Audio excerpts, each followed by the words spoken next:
Hello GW, and welcome to our first headline segment of the semester. I'm Willow Hasson. President Biden has finally filled out his picks for cabinet members. With these picks, Biden brings on a team with experience and expertise in their fields. Here's who to keep an eye out for. Janet Yellen was confirmed as Treasury Secretary and is the first woman to hold this position. Yellen is the former chair of the Federal Reserve and has the large task of leading the nation's economy out of the pandemic-driven downturn. Anthony Blinken was confirmed to serve as Secretary of State. He will be in charge of a shrunken State Department after the Trump administration, but is determined to rebuild the U.S.'s relationship with foreign leaders. To lead the Department of Health and Human Services, Biden picked Xavier Becerra. Becerra, a former Democratic congressman, would be the first Latino to serve the position. If confirmed by the Senate, he will face a daunting job amid the coronavirus pandemic. With these choices and more, Biden has given way for a more ethnically diverse group of advisors, although the group is, for the most part, uniform in its moderate ideology. During his first week in office, President Biden hit the ground running, undoing many of the orders put in place by the Trump administration. Here's Emmanuelle with more on President Biden's executive orders. Thank you, Willow. On today's deep dive, we will be looking at President Biden's first days in office and the many executive orders that have already been signed.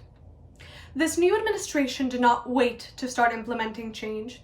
On the first day, President Biden signed executive orders on issues including COVID-19 response, climate change, and immigration.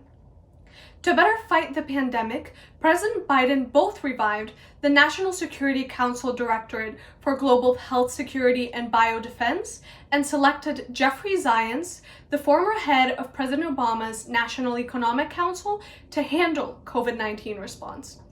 On the topic of immigration, President Biden reinstated the right to travel to those affected by the Muslim ban. DACA was not left behind as he strengthened the program and also turned to Congress with the hope of creating legislation that will make citizenship a reality for dreamers. During his campaign, President Biden repeatedly said one of his main priorities was fighting climate change and strengthening environmental measures. He has begun acting on this by returning the United States to the Paris Climate Accords, by stopping the advancements of the Keystone XL pipeline, which has been opposed for many years by Native American and First Nations communities due to its dire environmental impact, and he has also done this by prohibiting leases in the Arctic National Wildlife Refuge. Furthering social equality has also been introduced as of the utmost importance to the Biden administration.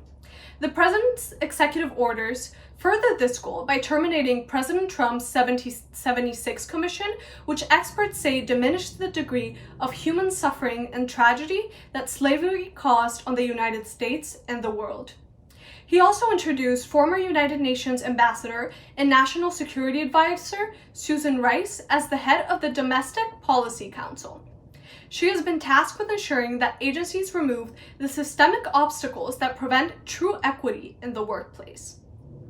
President Biden also signed an executive order that fortifies the Civil Rights Act of 1964, specifically Title VII, that dictates the federal government cannot discriminate based on the factors of sex, race, color, religion, national origin, sexual orientation, and gender identity.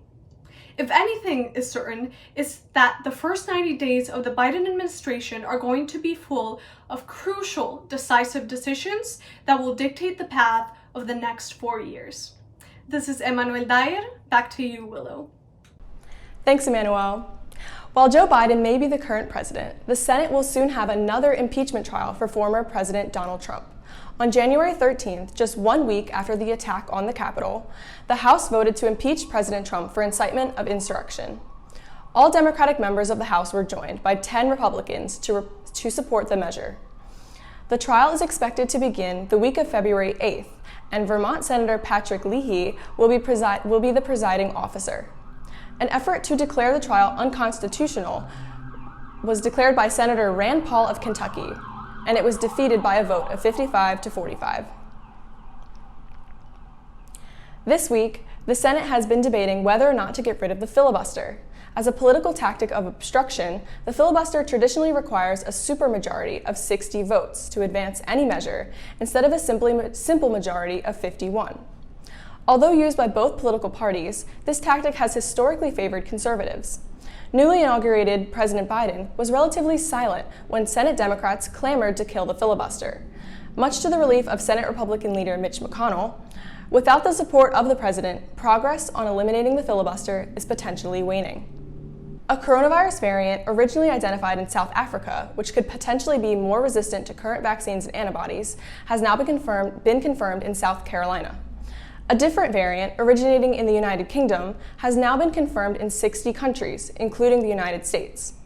Both of these variants have not been proven to be more deadly, but their higher rates of transmission could lead to higher rates of hospitalization and death. For a vaccine update, the lesser-known company Novavax said that its COVID-19 vaccine offered robust protection against the virus, but it is believed to be not as effective against the South African variant. President Biden's $1.9 trillion coronavirus relief plan proposes a third round of stimulus checks of $1,400 for most Americans. However, analysts say it could be months until the payments arrive. That's all for this week. I'll see you next time.